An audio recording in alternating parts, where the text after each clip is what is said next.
Imperios.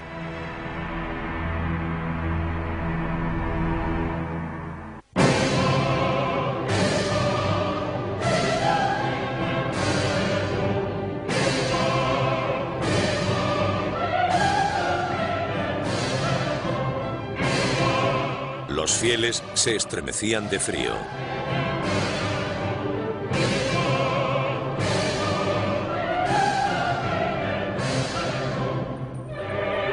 Notre Dame resonaba con los sonidos de 400 músicos y cantantes.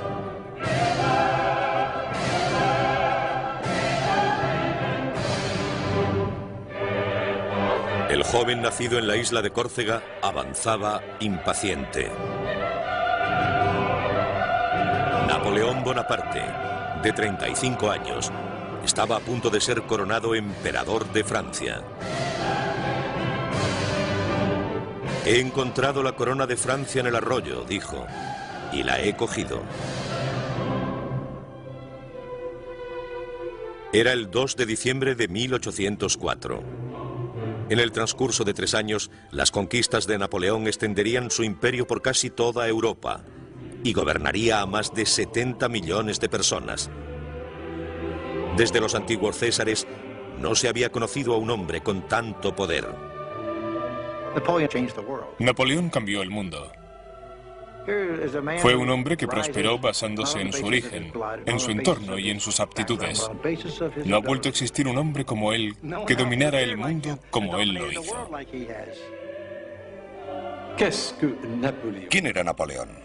Era una mano dentro de una camisa con un extraño sombrero. Si enseñamos el sombrero y la mano dentro de la camisa, en Japón, Estados Unidos o Francia, todo el mundo sabrá que hablamos de él. Que ce soit aux États-Unis, que ce soit en France, on dira Napoléon. Sobre todo era un hombre ambicioso. Le encantaba el poder. Decía, amo el poder como el músico ama su música. Hizo todo lo que estuvo en su mano para lograr sus propósitos.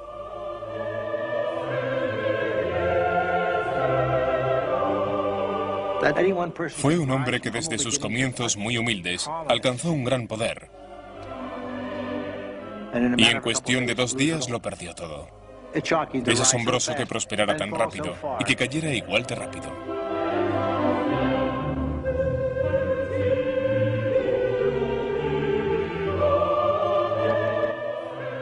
Napoleón subió en solitario los escalones hasta el altar.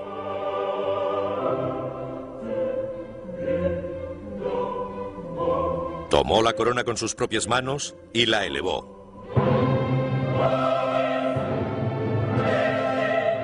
Luego la dejó caer sobre su cabeza. Napoleón.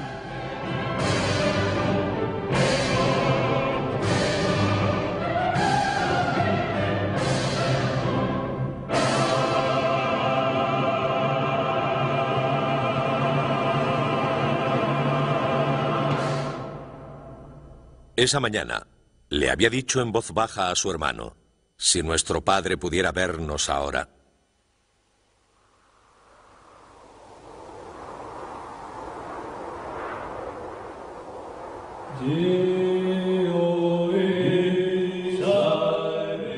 Primera parte. Hacia el destino.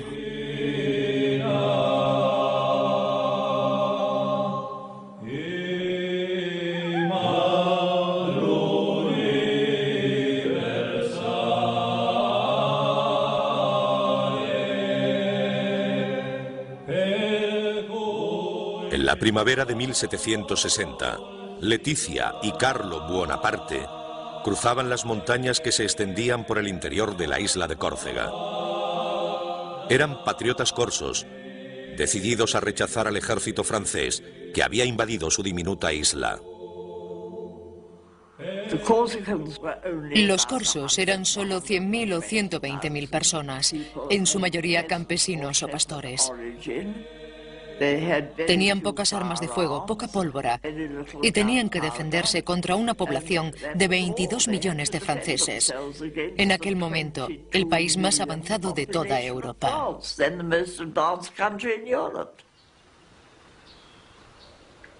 Los corsos nunca tuvieron muchas posibilidades. Tras un año de lucha, dejando a su paso miles de muertos y heridos, fueron vencidos, y Leticia y Carlo regresaron a su hogar.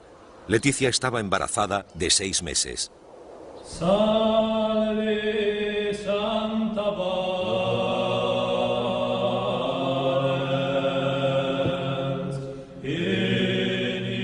Ese verano Leticia celebraba la fiesta de la Asunción, cuando sintió los primeros dolores del parto.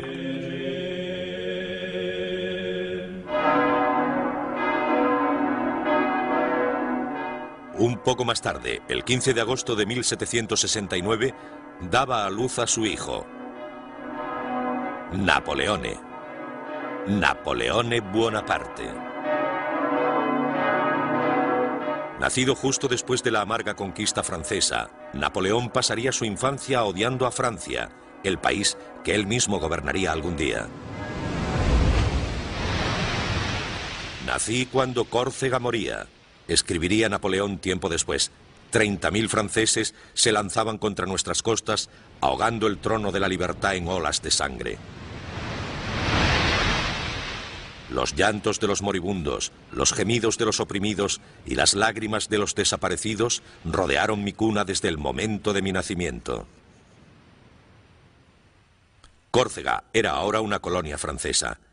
Situada en el Mediterráneo, entre Francia e Italia, durante siglos, Córcega resistió ferozmente a los invasores, romanos, moros y genoveses. Tras la victoria francesa, los corsos rebeldes huyeron hacia las montañas donde continuaron su lucha.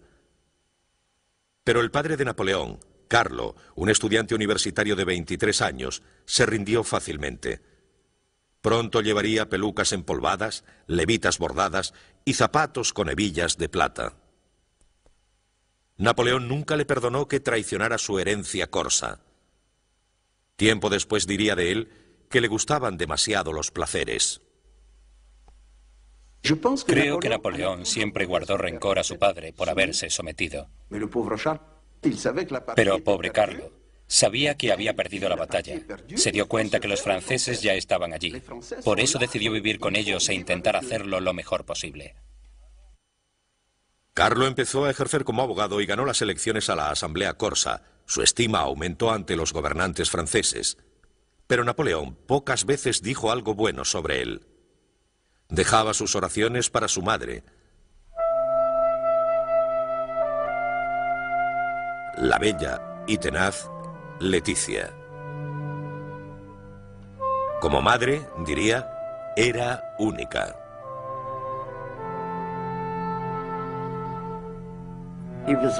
Estaba obsesionado con ella, fascinado. La adoraba como a nadie. Era una pequeña mujer decidida y dura de carácter. Estuvo embarazada 13 veces y le sobrevivieron 8 hijos. Napoleón decía que todo su éxito en la vida se debía al entrenamiento que recibió de su madre. Leticia era una mujer dura y austera, endurecida por la guerra, que castigaba a sus hijos para enseñarles el sacrificio y la disciplina. A veces me hacía irme a la cama sin cenar, recordaba Napoleón, como si no hubiera nada de comer en la casa. Teníamos que aprender a sufrir y que no lo viera nadie. Incluso su ternura era severa. Mi madre, qué hombre, decía Napoleón. Tenía la cabeza de un hombre en el cuerpo de una mujer.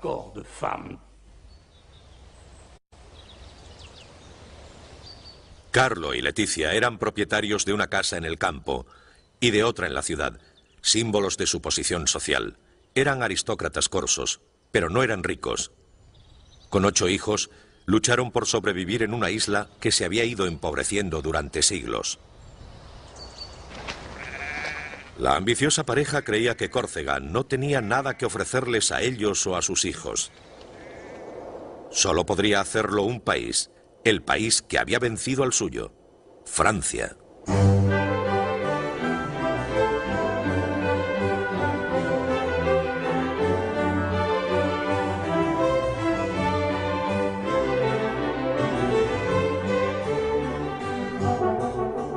Como miembro del Parlamento corso, Carlo viajó a Versalles.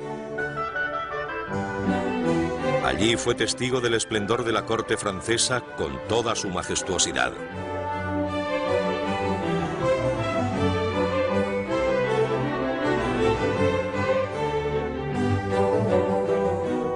Francia era la envidia de Europa. Gran Bretaña, Austria, Prusia, España, ningún país estaba más poblado ni tenía más riqueza. Mientras América comenzaba sus experimentos con la democracia, Versalles daba testimonio del poder de los reyes. Carlo era solo un provinciano sobrecogido. Las muestras de descontento con el rey Luis XVI y los privilegios de la aristocracia no le preocupaban.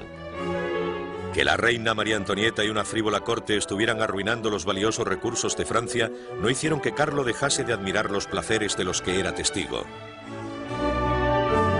Soñaba con que un día sus hijos serían nobles en aquella reluciente ciudadela de poder en la que él no tenía cabida. Durante años, Carlo había preparado un plan. En Versalles consiguió que se hiciera realidad. Logró una beca para Napoleón en un colegio de Francia. El padre de Napoleón fue un escalador social, con una gran ambición. Quería que sus hijos tuvieran una oportunidad en la vida, y Napoleón la aprovechó.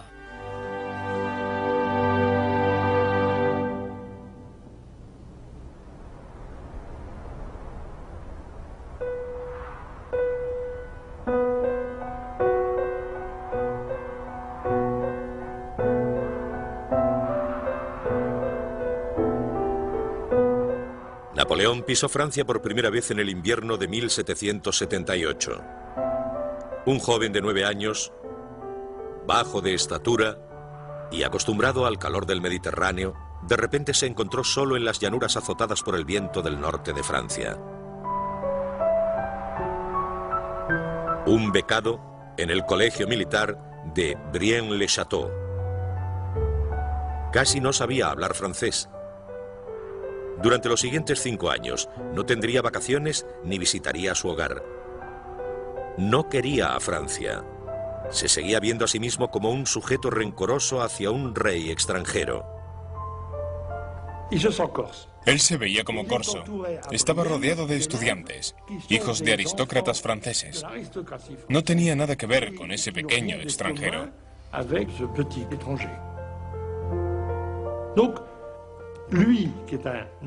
Era muy orgulloso, por eso se apartaba de todos.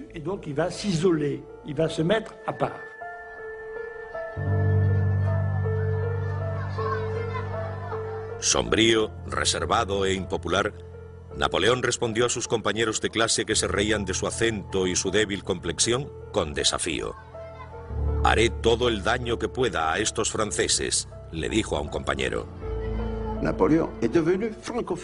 Napoleón se convirtió en un francófobo. Odiaba a Francia y a los franceses. Lo pasó muy mal hasta que lo olvidó todo. Napoleón volvería sus simpatías hacia Francia, pero no sin que pasaran años de resentimiento y lucha.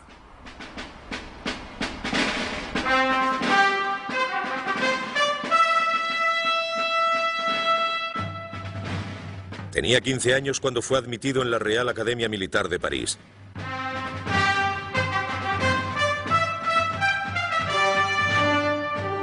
Junto con los hijos de algunas de las grandes familias de Francia, conocería los esplendores de la civilización francesa. La Real Academia era más una escuela que convertía a los militares en caballeros que una simple academia militar. Fuimos espléndidamente alimentados y servidos, decía Bonaparte, tratados como si fuéramos oficiales de gran riqueza. El pobre adolescente corso se seguía sintiendo como un extranjero. Había entrado en un mundo de opulencia y lujo, pero solo le servía para encender su desprecio por los privilegios y esnovismos de la nobleza francesa. Un profesor lo describió como callado y solitario, claramente egoísta, orgulloso, ambicioso y que aspiraba a todo. Llegaría lejos, decían sus informes escolares, en circunstancias favorables. Empezó su aprendizaje como soldado cuando tenía 16 años. Un sencillo subteniente entrenando con la mejor unidad de artillería del ejército francés. Se especializó en cargar bayonetas, cañones y en disparar, desplegando a sus hombres.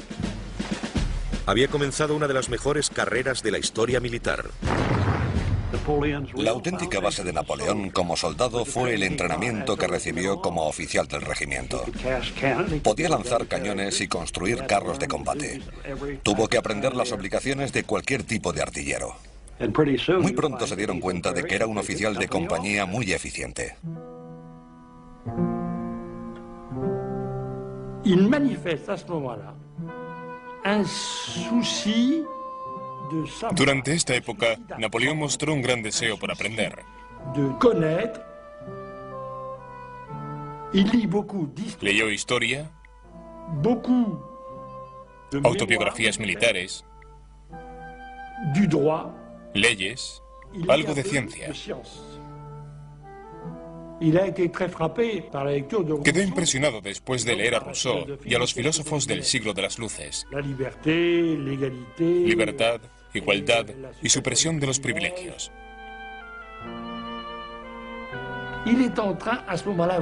Estaba en proceso de encontrarse a sí mismo. Pero para un soldado nacido en Córcega, la promesa de libertad e igualdad era solo un sueño. Bonaparte sabía que no podría llegar a ningún lugar. Pensaba que el régimen no le dejaría alcanzar la posición con la que soñaba. Las mejores posiciones estaban reservadas para los nobles, mientras que Napoleón venía de la nobleza secundaria, de la gente pobre.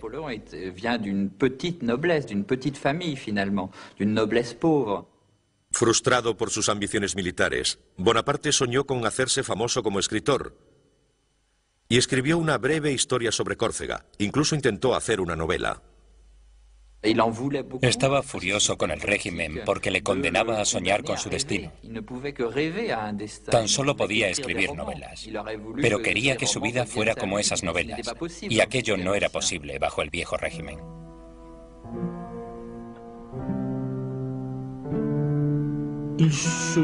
Sabía que era capaz de hacer grandes cosas. Creía que quizá estaba destinado a la grandeza. Pero en aquel momento, ¿cómo podía llegar a creérselo? Se aburría enormemente. Il s'ennuie à mourir. Il s'ennuie à mourir.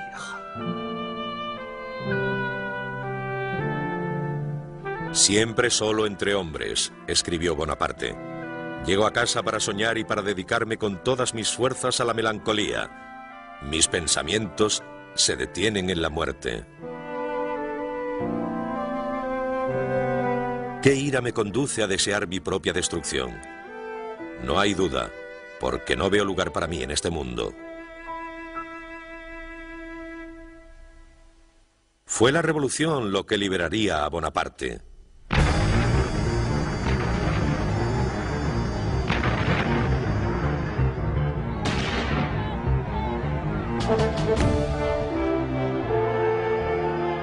El 14 de julio de 1789, París estalló.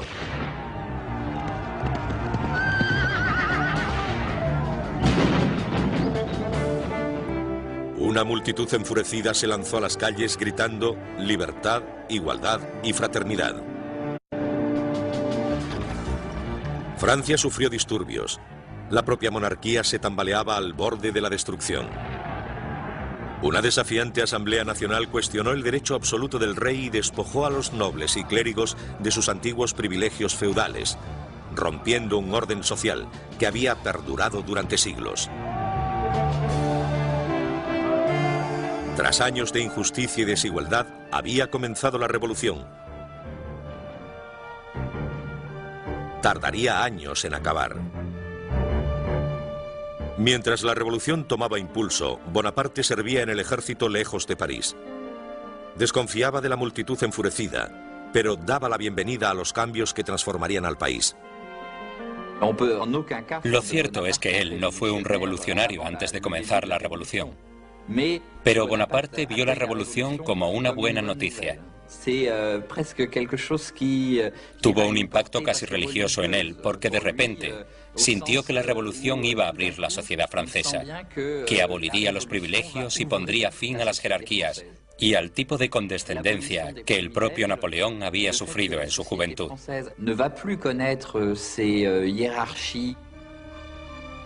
Toutes ces cascades de mépris dont a beaucoup souffert le jeune Napoléon dans sa jeunesse. Bonaparte era un hombre de su tiempo, y tener 20 años en 1789 fue decisivo para él. Su destino y el destino de todo el país coincidirían.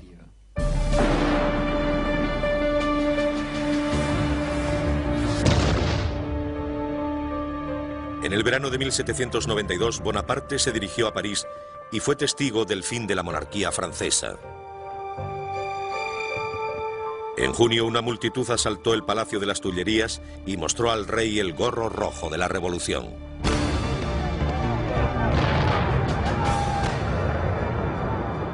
En agosto, la multitud masacró a la guardia suiza del rey. El rey Luis XVI fue destronado.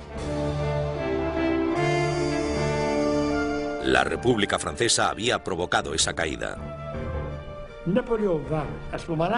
Napoleón quería formar parte del nuevo mundo. Quería tener un papel.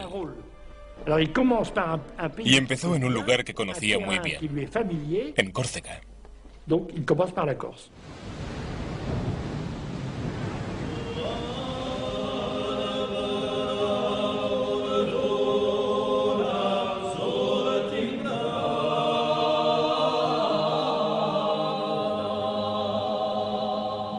Bonaparte tenía 23 años, era un revolucionario idealista cuando abandonó el ejército francés y regresó a Córcega. La República Francesa había tomado a Córcega como parte de Francia y había dado a los corsos todos los derechos y libertades de los ciudadanos franceses. Bonaparte, un teniente de la Guardia Nacional de la isla, se lanzó a la política corsa.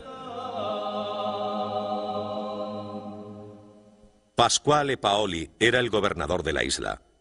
Paoli había sido el héroe de la infancia de Bonaparte, el líder de la guerra corsa contra Francia. Ahora Bonaparte soñaba con alcanzar el poder al lado de Paoli. Pero se decepcionaría amargamente. Paoli no confió en él. Un muchacho inexperto le llamó Paoli, un chico sin ninguna experiencia. El patriota corso pensó que Bonaparte era demasiado ambicioso, demasiado egocéntrico y favorable a la causa francesa. Bonaparte y Paoli no tenían los mismos ideales. Paoli seguía pensando que Córcega debía ser independiente. Pero esta vez Napoleón Bonaparte pensaba que era una buena idea que Córcega formara parte de la Francia revolucionaria. Tenía una doble personalidad, tanto corsa como francesa. Pero durante mucho tiempo, Napoleón ignoró que era francés. Llevaba tiempo siendo francés, pero él no lo sabía. Napoleón quedó unido a Francia por el ejército y por un sentimiento natural. Su larga educación allí le había cambiado las ideas.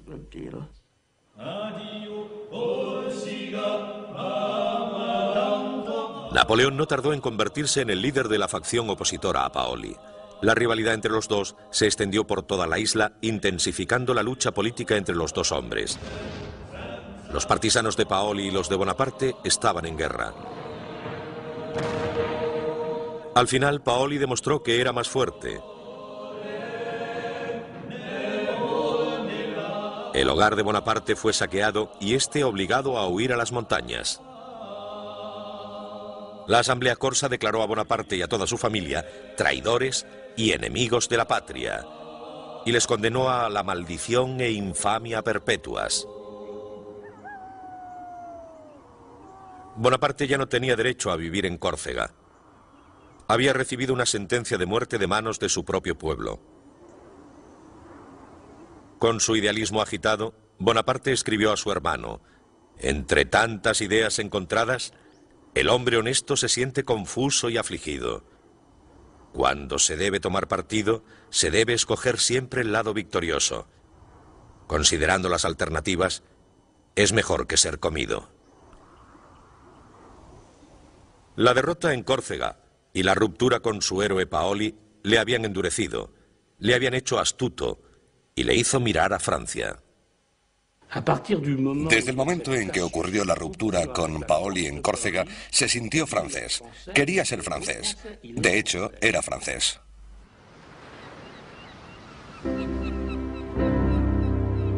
En junio de 1793, embarcó hacia Francia con su madre viuda, sus 3 hermanos y sus 3 hermanas, refugiados que llevaban con ellos todo lo que tenían en el mundo. Con 24 años, era desterrado para siempre de la tierra que le vio nacer. Fue un error. Se sintió muy frustrado. No pudo hacer lo que quería. Pero cuando abandonó Córcega, su ambición era tan grande que olvidó los objetivos que tenía trazados. Se tornaron en una ambición por controlar Francia, luego Europa y posiblemente el mundo. Su ambición le hizo olvidar las esperanzas y errores de su niñez.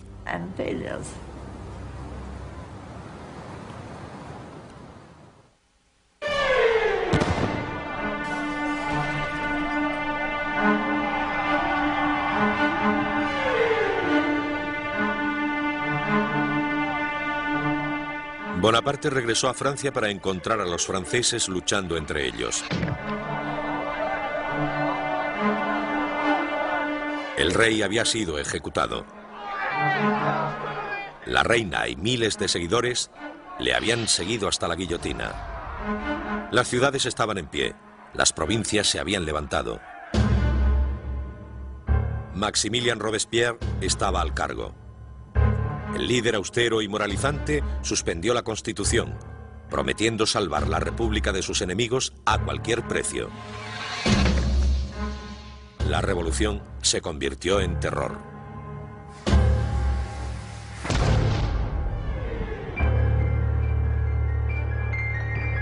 Desgarrada por la guerra civil, Francia estaba en lucha casi con toda Europa. Austria, España, Prusia y Gran Bretaña se empeñaron en destruir la nueva República Francesa, mientras que los radicales franceses prometían ayudar a todo aquel que se levantara contra sus legisladores.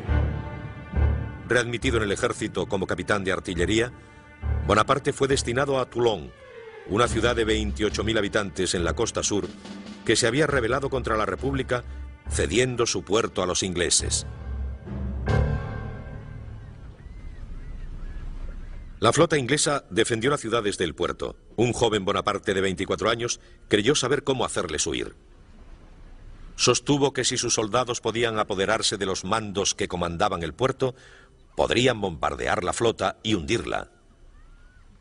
La ciudad caería. Era un plan sencillo, pero ninguno de los generales quiso escucharlo. El ejército francés de la Revolución parecía a veces un paraíso de ineptos. Los generales de Toulon eran incompetentes. Finalmente, un general escuchó sus planes y dijo: naturalmente. Esta fue la primera gran oportunidad de Bonaparte. Con los oficiales de la aristocracia huyendo del país, había un gran vacío. Una oportunidad para una rápida promoción para soldados que pudieran demostrar su valía en la batalla.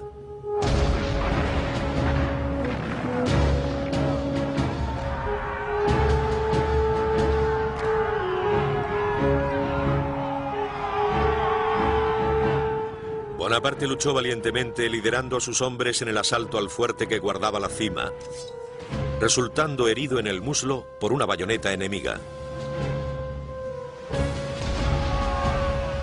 10 barcos ardieron en llamas.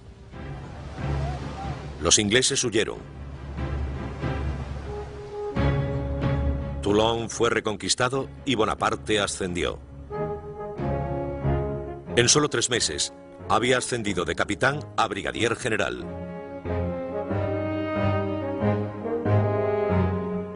Este joven oficial trajo con él una extraña audacia y la más infatigable de las energías, escribió sobre él un general. Si necesitaba un momento de descanso, lo hacía sobre el suelo envuelto en su levita. Toulon fue importante en la vida de Napoleón porque fue allí donde todo empezó. Pero hay que decir que sus acciones no tuvieron nada de especial. Cualquier joven oficial hubiera hecho lo mismo, pero le tocó a Napoleón y eso le hizo famoso. La República continuaba la lucha por su vida, enfrentándose con sus enemigos más allá de las fronteras, con revueltas dentro del propio país. Con Francia en medio del caos, amenazada por todos los flancos, Robespierre no mostró misericordia en sus esfuerzos por controlar la unidad y el orden. No se puede asegurar la libertad, dijo, a no ser que cortemos la cabeza a los criminales. Decidido a hacerse oír, Bonaparte escribió un tratado político apoyando a Robespierre. El joven soldado odiaba el terror, pero odiaba el caos aún más. Bonaparte era un hombre de orden. Para él, el orden tenía que servir a unos ideales. Exactamente la misma idea que tenía Robespierre. Era necesario suspender las libertades en nombre de la libertad para salvaguardarla. Para salvar la República era necesario suspender las libertades individuales. En el verano de 1874 cayó el gobierno de Robespierre. Ahora les tocaba morir a los que habían sembrado el terror, incluido Robespierre.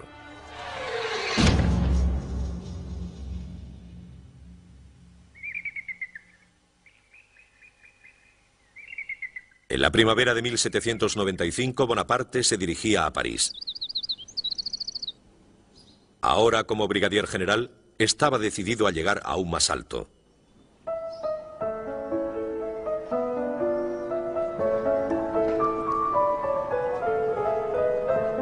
Francia tenía un nuevo gobierno constitucional. La guillotina, los disturbios callejeros, la guerra aún candente en la frontera, todo parecía olvidado.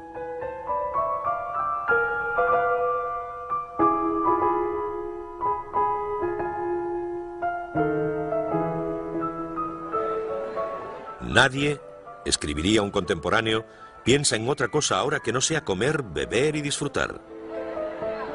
Los ricos disfrutaban de grandes alardes, de entretenimientos lujosos y vestidos exuberantes.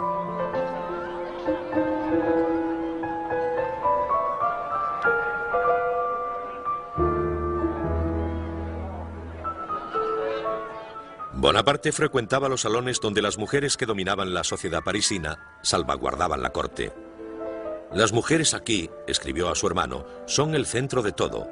En este lugar parecen llevar las riendas del gobierno. Pero no se relacionaban con él. Era un ambicioso soldado más.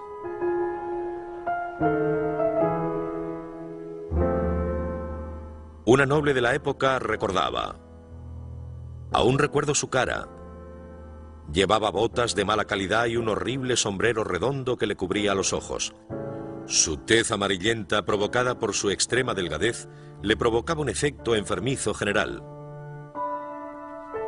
Bonaparte parecía haber llegado a un punto muerto. Estaba desesperado por un ascenso, pero nadie le prestaba atención. Si esto continúa, escribió a su hermano, terminaré por no apartarme cuando pase un carruaje.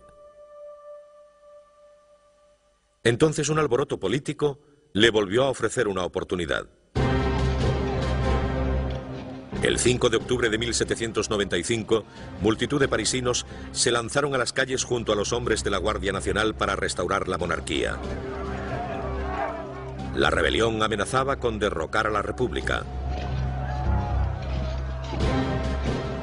El gobierno llamó a Bonaparte para que detuviera el ataque. No había muchas más posibilidades. Cuando estalló esta rebelión, no había ningún general competente en París. Pero allí estaba el joven Bonaparte. Era un hombre de convicciones. Había que darle esa misión. Napoleón no iba a ser discreto. Usaría todas las armas a su alcance. Nadie había usado cañones en París antes de esta revuelta.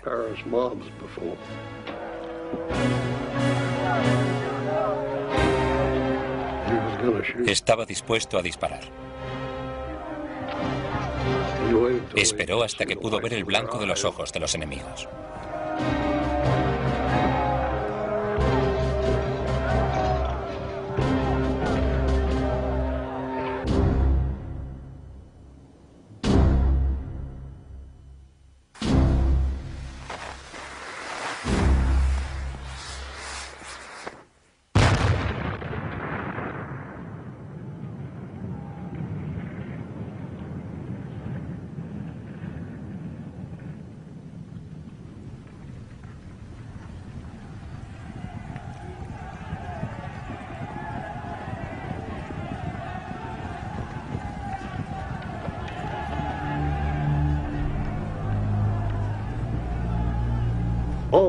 Todo terminó casi con un solo cañonazo. Probablemente mató a cientos de personas. No era un hombre muy famoso en las bases, pero después de aquello se convirtió en el hombre de las calles de París.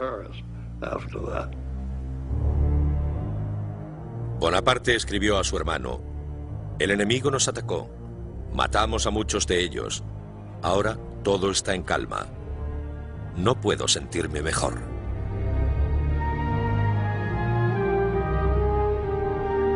Tres semanas después fue nombrado general, comandante del Ejército del Interior. Tenía 26 años.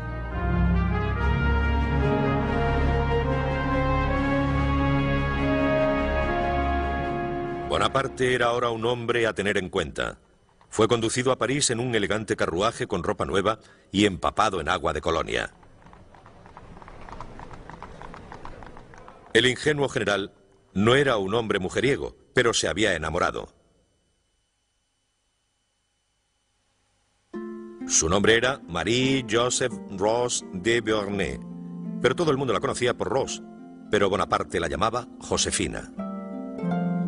Era una aristócrata criolla de la colonia francesa de la Martinica, una viuda de 32 años con 2 niños pequeños, agobiada por las deudas y que intentaba abrirse camino sola en París.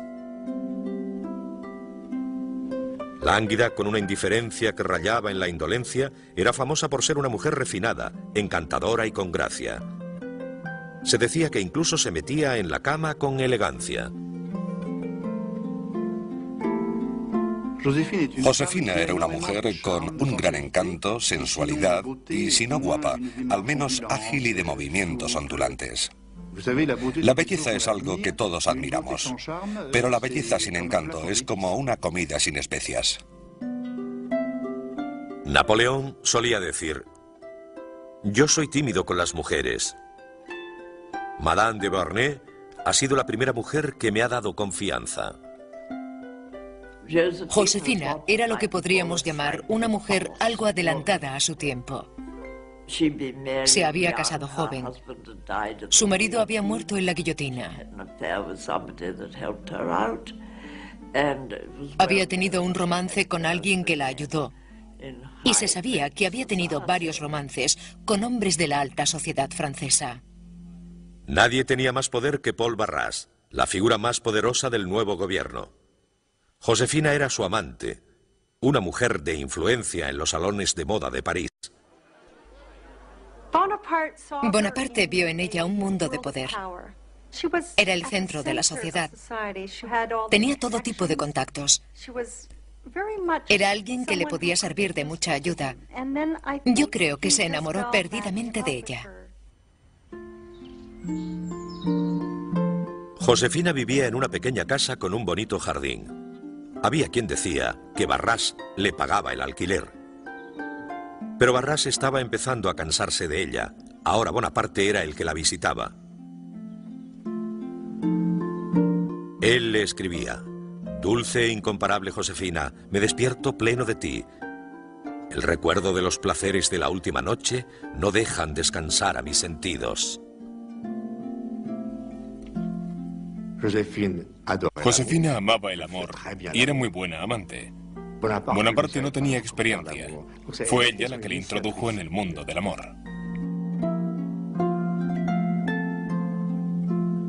Dulce e inigualable Josefina, qué extraño efecto provocas en mi corazón. Sí, una noche me has enseñado lo lejos que está tu retrato de ti misma.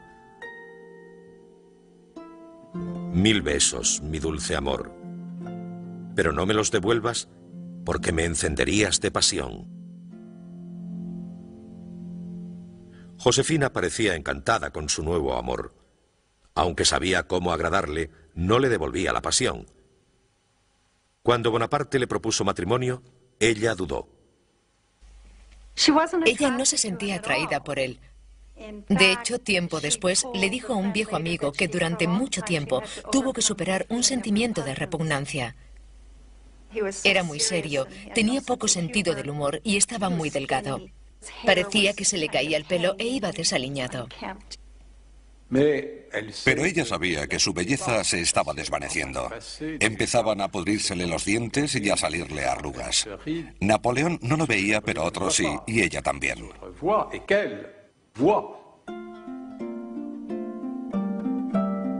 Su aspecto decaía y sus dudas se amontonaban. Necesitaba un protector. El 9 de marzo de 1796, Napoleón Bonaparte y Josefina de Beauharnais contraían matrimonio. Un medallón esmaltado en oro fue el regalo de boda del general a su novia. En él hizo grabar las palabras «Hacia el destino».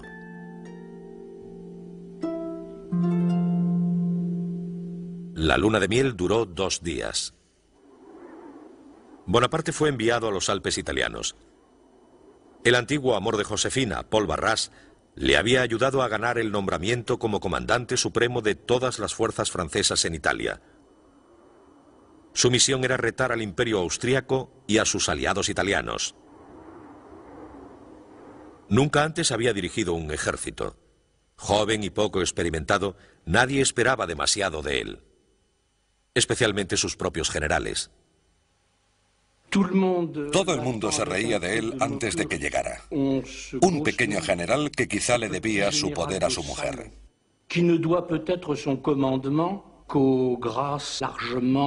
Entonces llegó él, y al momento, los veteranos que se habían reído de él entendieron perfectamente que él estaba al cargo de todo.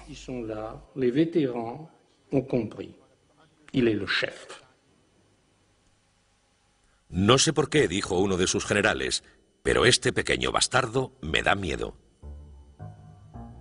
El ejército de Bonaparte no estaba en condiciones de ganar batallas. Llevaba casi 2 años estancado por las acciones incompetentes de los comandantes en las colinas. El ejército estaba en la miseria. No podían pagarles, ni alimentarles, ni darles un uniforme. Solo decirles que invadieran el territorio enemigo y que se quedaran con lo que encontrasen. Entonces llegó este mocoso de 26 años que ni siquiera era francés, era corso. Y en su mal francés dijo: si seguís conmigo os conduciré a los valles más fértiles del mundo. Soldados, dijo, estáis desnudos y muertos de hambre. La fama no brilla sobre vosotros. Yo os guiaré hasta las llanuras más fértiles del mundo. Provincias ricas y grandes ciudades caerán bajo vuestro poder. Allí encontraréis el honor, la gloria y las riquezas. Les cautivó. Era un magnífico actor. Era capaz de reír, sonreír y de repente apasionarse e inspirar miedo, horror y furia.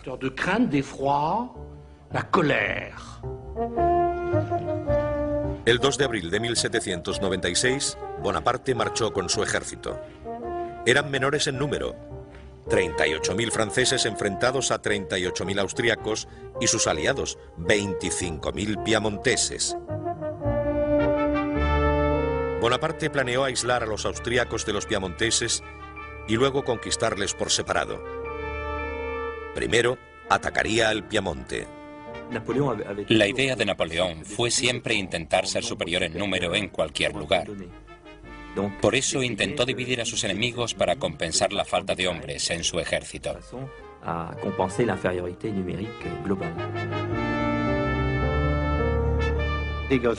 Se dirigió a las montañas y desplegó sus fuerzas. El enemigo no sabía dónde estaba, por lo que también empezó a desplegar las suyas. En el último momento, concentró rápidamente sus fuerzas, consiguió la superioridad numérica necesaria y les aplastó. Fue veloz. El ejército de Napoleón podía caminar 45 kilómetros diarios. A los piamonteses les costaba llegar a los 4 o 5 al día. Napoleón dijo que no había nada de teoría en la guerra. Hay que hacer lo que hay que hacer y hacerlo rápido. Sorprender al enemigo y dejarle atónito si se puede. Moverse rápidamente y ser cruel con él. En solo 2 semanas ganó 6 batallas. Hizo miles de prisioneros y acabó con el ejército piamontés. Uno de los oficiales piamonteses se quejaría después. Enviaron a un loco que atacaba a derecha e izquierda, por detrás y por delante. Es una forma intolerable de hacer la guerra. El 26 de abril, el Piamonte se rindió. Bonaparte pidió oro y plata y pagó a sus tropas el primer dinero auténtico que veían en muchos años. «Soldados», dijo, «os lo agradecemos». Mientras Bonaparte lideraba a sus soldados hacia la batalla, nunca dejaba de pensar en Josefina, escribiendo carta tras carta a diario.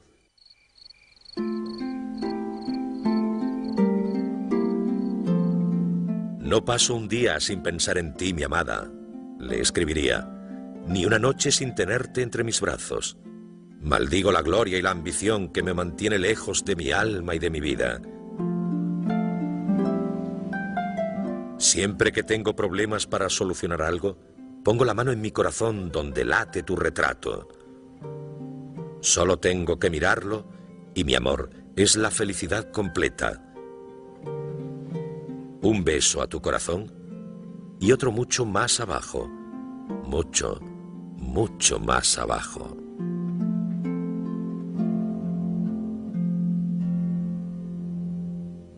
Josefina a veces leía las cartas en alto a sus amigos.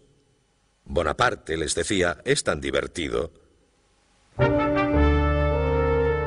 Con el Piamonte rendido, Bonaparte se lanzó contra los austríacos, que se retiraron hacia el este, desconcertados ante un general de 26 años y su nueva forma de luchar. En el siglo XVIII había nobles comandando ambos bandos y tenían un cierto código. Los ejércitos maniobraban, y si podían mantenerlos a raya, todo habría terminado. No habría lucha.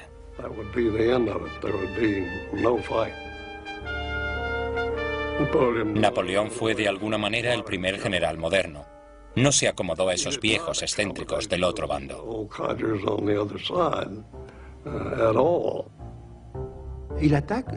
Atacaba todos los días. Atacaba cuando nevaba, por la noche, cuando hacía frío. No era la manera habitual. Buscaba al enemigo, luchaba con él, y cuando parecía que iba a parar, seguía. Al día siguiente volvía a luchar, y le sorprendía.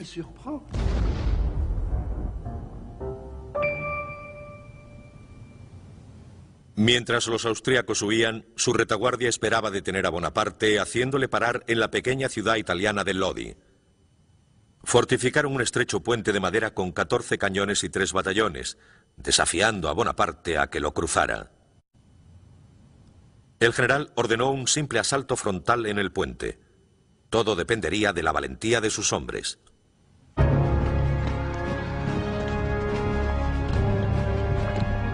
Se había ganado su admiración con su rápida sucesión de victorias. Ahora descubriría si también se había ganado su confianza. ¿Cómo se anima a los hombres a hacer algo así? Es cuestión de carisma.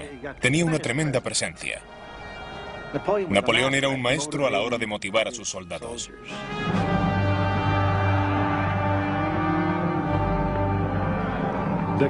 La victoria siempre recorre un largo camino.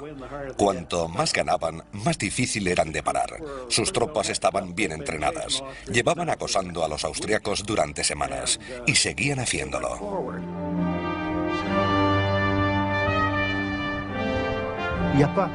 No había tácticas. Las tropas llegaban entusiasmadas y sorprendían rápidamente al enemigo. Era una cuestión de entusiasmo. Todo el mundo se lanzaba a la batalla. Todos se arriesgaban hasta la muerte.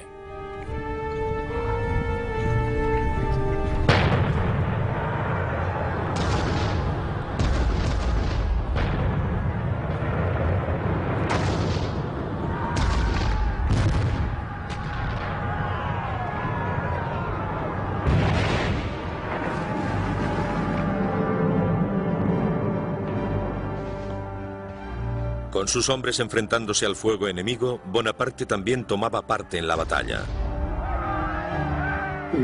Él se encargaba del cañón, que era un trabajo físico, pero siempre estaba de pie con ellos.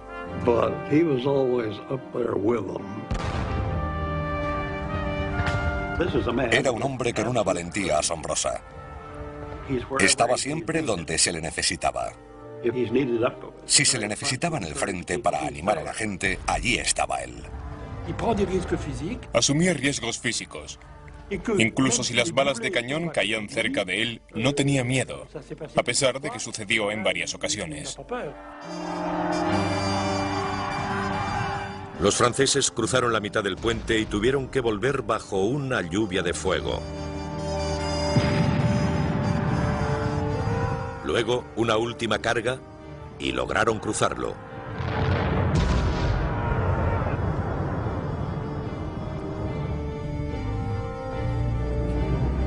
Las armas austriacas quedaron en silencio.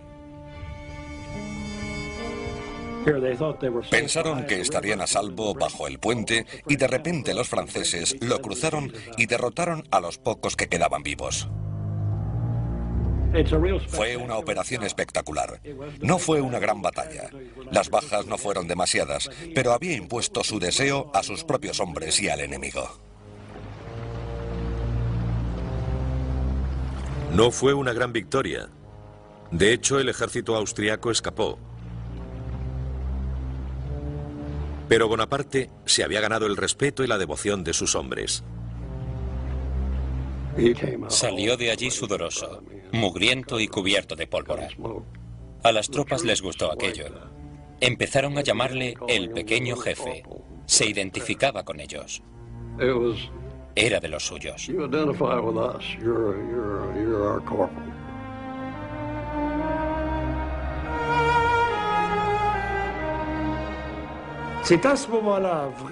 Ese fue el momento en el que empezó a convencerse de que tenía una buena estrella y que su destino le había escogido para realizar grandes cosas.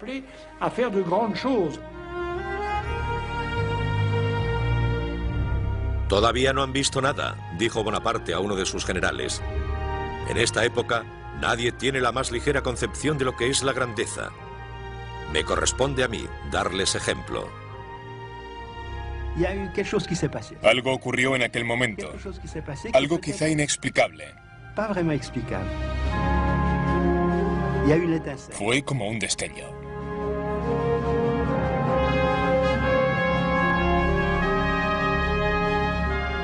La batalla de Lodi convenció a Napoleón Bonaparte de que aquel era su destino. Desde aquel momento, dijo, imaginé lo que podría ser. Ya sentía la tierra huyendo bajo mis pies como si me estuviera transportando al cielo.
Imperios.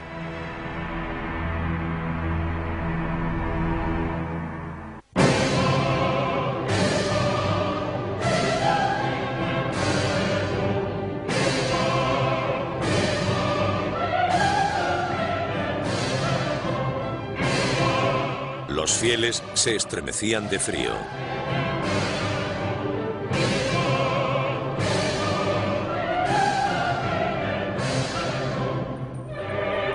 Notre Dame resonaba con los sonidos de 400 músicos y cantantes.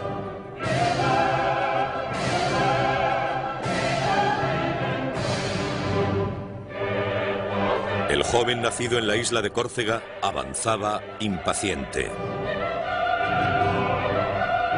Napoleón Bonaparte, de 35 años, estaba a punto de ser coronado emperador de Francia.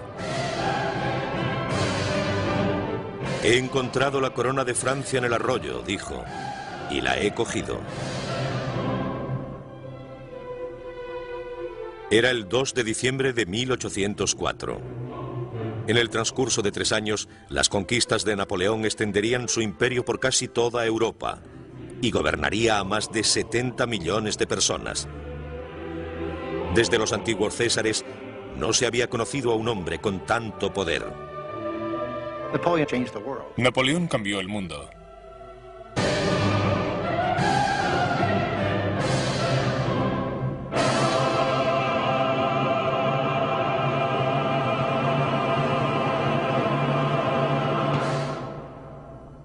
Esa mañana, le había dicho en voz baja a su hermano, si nuestro padre pudiera vernos ahora.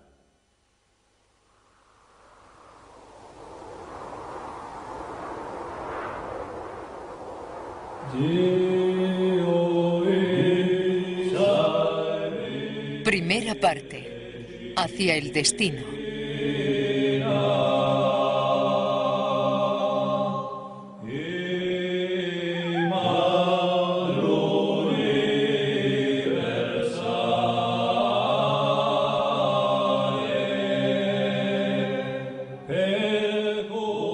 En la primavera de 1760, Leticia y Carlo Buonaparte cruzaban las montañas que se extendían por el interior de la isla de Córcega. Eran patriotas corsos, decididos a rechazar al ejército francés que había invadido su diminuta isla. Los corsos eran solo 100.000 o 120.000 personas, en su mayoría campesinos o pastores. Tenían pocas armas de fuego, poca pólvora, y tenían que defenderse contra una población de 22 millones de franceses. En aquel momento, el país más avanzado de toda Europa.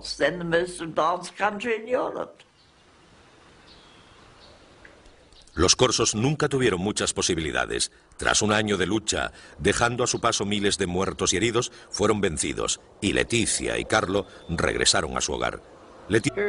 Fue un hombre que prosperó basándose en su origen, en su entorno y en sus aptitudes. No ha vuelto a existir un hombre como él que dominara el mundo como él lo hizo. ¿Quién era Napoleón? Era una mano dentro de una camisa con un extraño sombrero. Si enseñamos el sombrero y la mano dentro de la camisa, en Japón, Estados Unidos o Francia, todo el mundo sabrá que hablamos de él. Que ce soit aux États-Unis, que ce soit en France, on dira Napoléon. Sobre todo era un hombre ambicioso. Le encantaba el poder. Decía, amo el poder como el músico ama su música. Hizo todo lo que estuvo en su mano para lograr sus propósitos.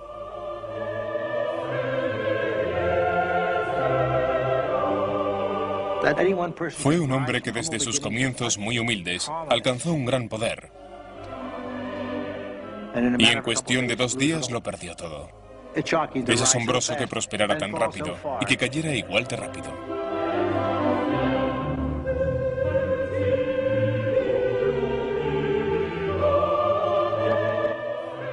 Napoleón subió en solitario los escalones hasta el altar.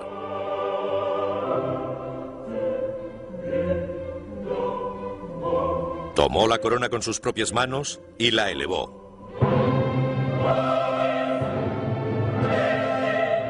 Luego la dejó caer sobre su cabeza. Napoleón. Leticia estaba embarazada de 6 meses. Salve Santa Vars.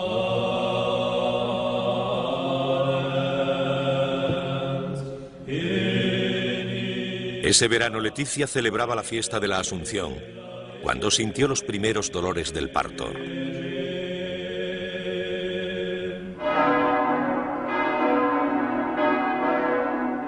Un poco más tarde, el 15 de agosto de 1769, daba a luz a su hijo, Napoleone.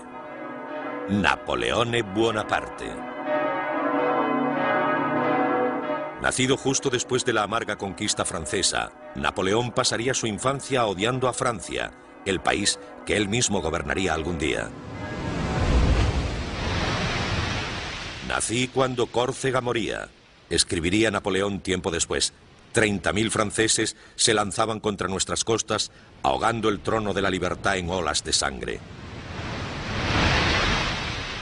Los llantos de los moribundos, los gemidos de los oprimidos y las lágrimas de los desaparecidos rodearon mi cuna desde el momento de mi nacimiento.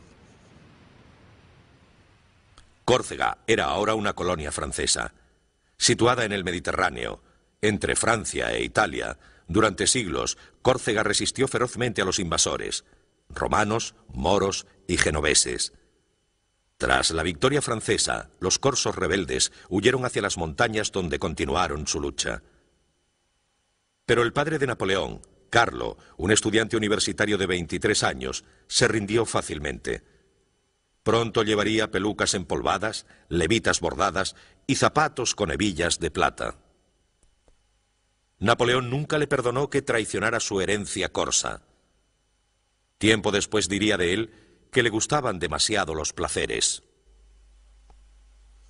Creo que Napoleón siempre guardó rencor a su padre por haberse sometido. Pero pobre Carlo, sabía que había perdido la batalla. Se dio cuenta que los franceses ya estaban allí. Por eso decidió vivir con ellos e intentar hacerlo lo mejor posible. Carlo empezó a ejercer como abogado y ganó las elecciones a la Asamblea Corsa. Su estima aumentó ante los gobernantes franceses. Pero Napoleón pocas veces dijo algo bueno sobre él. Dejaba sus oraciones para su madre, la bella y tenaz Leticia. Como madre, diría, era única.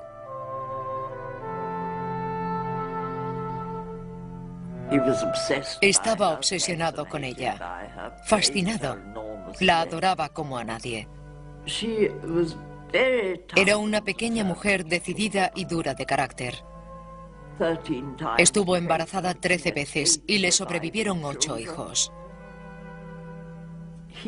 Napoleón decía que todo su éxito en la vida se debía al entrenamiento que recibió de su madre.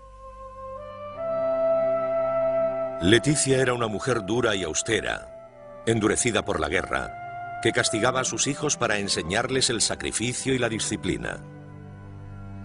A veces me hacía irme a la cama sin cenar, recordaba Napoleón, como si no hubiera nada de comer en la casa. Teníamos que aprender a sufrir y que no lo viera nadie.